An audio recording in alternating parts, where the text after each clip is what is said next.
Well done, Stefanos. Again, undefeated in Australia so far this year. Just looking ahead to your fourth semi-final here on Friday against Karen, just say a few words about that matchup.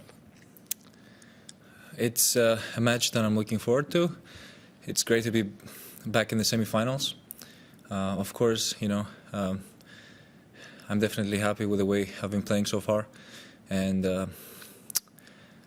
I'm looking ahead for more, for better, and looking to create some magical experiences here in Australia.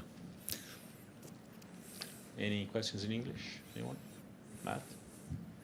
Stefanos, I think you've probably been asked this before in the last couple of weeks, but I'll just ask it again in terms of this tournament.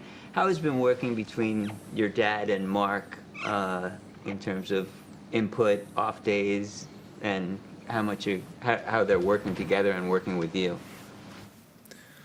What do you want to know exactly? Like the practice and everything, or? Yeah, I mean,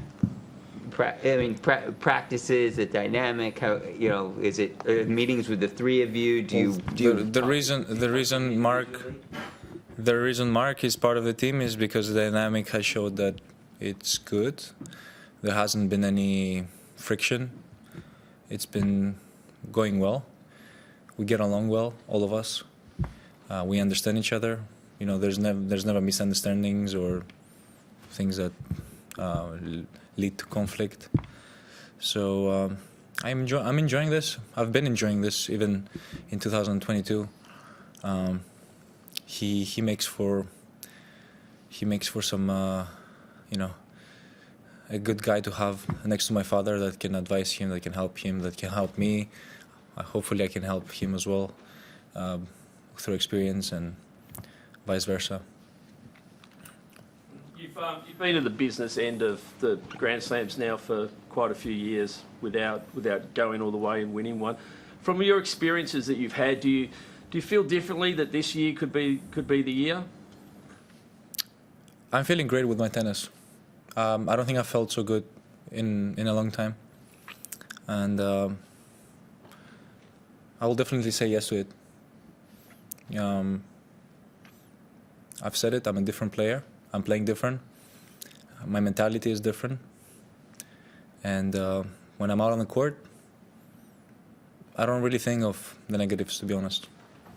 I just go out there and play the game. Steve, congratulations on the win tonight.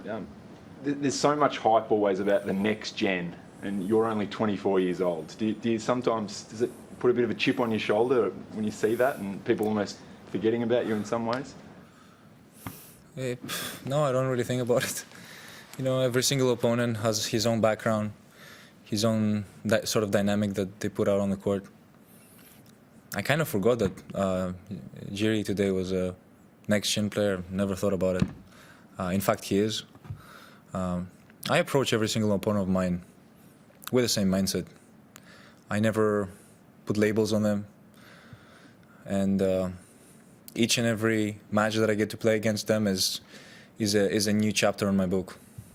I was more sort of referring, like in general, like all the hype always about, whether it's Holger Rune, Felix, whoever it might be, and sometimes forgetting about you guys are still quite young yourself. Well, I used to be I passed through this myself, and at some point it fades out a little bit because you are an adult. You're not anymore a kid.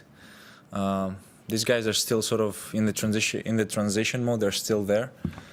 I had my fair share of that, and now I'm looking forward to kind of move forward from there. There's no other gen after that. It's just adulthood. Anyone else in English? Over there? So just to, bounce off that, Stefanos, do you feel then that is it maturity and experience that are the things that can maybe take you to that next level that you alluded to before? It's mindset. It's clearly mindset. Nothing more. I think it's absolutely that. Last two, man. You've been to this deep part of these Grand Slams before. They're exhausting emotionally and physically, I would imagine.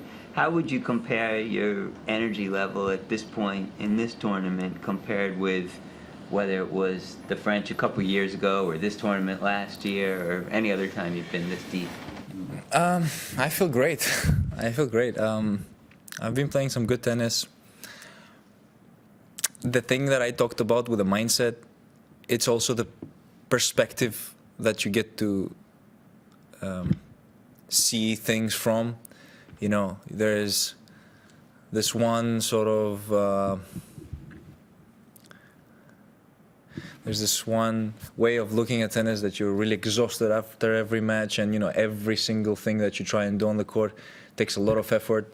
And there's this other version of tennis where you're doing your job, but you're enjoying it so much that you don't care if it's exhausting or not. You know, you're refreshed by it every single time, and I think I'm heading towards more of that lately than the other thing. I'm very happy to be out on the court. I'm very happy to be performing. I'm very happy to hit some good shots, come in. It's just this whole dynamic that has made me very hungry and very has created a lot of desire for me to be playing tennis and wanting to achieve new things. That's what. There was an incident right at the end of the match there, which where you hit the ball back into sort of the back wall there. Jim Courier was on TV. He was saying that he thought you were lucky because it almost hit a ball kid, and the rules, if you'd hit a ball kid, you would have been DQ'd. What was your take on the incident? And was there any split second where you were thinking, "Oh, gee, I hope it doesn't hit the kid"? I saw the ball kid when the ball came back, and I was, you know, I'm a professional tennis player. I was not going to aim for the ball kid, obviously. I saw the wall. I just went back towards the wall. The ball kid was, well, in my eyes, pretty far away from me. Would have really had to miss to hit that ball kid. Of course, it's not nice even to hit it back towards the wall. I personally don't think I hit it too hard, but that doesn't matter. It just doesn't matter. What I did is definitely, I'm not happy about that. And I shouldn't have done it, but you know, it was part of the moment. My ball fell short. There was a little bit of frustration there, but you know, things happen. I just continued playing from that point onwards. I didn't let that affect me because the distance was pretty big and the margin was, yeah, I really had to do something different there. Thank you. Great questions. Πολλοί σχολιαστές είπαν σήμερα ότι ο αγώνας σου ήταν ένα έργο τέχνης.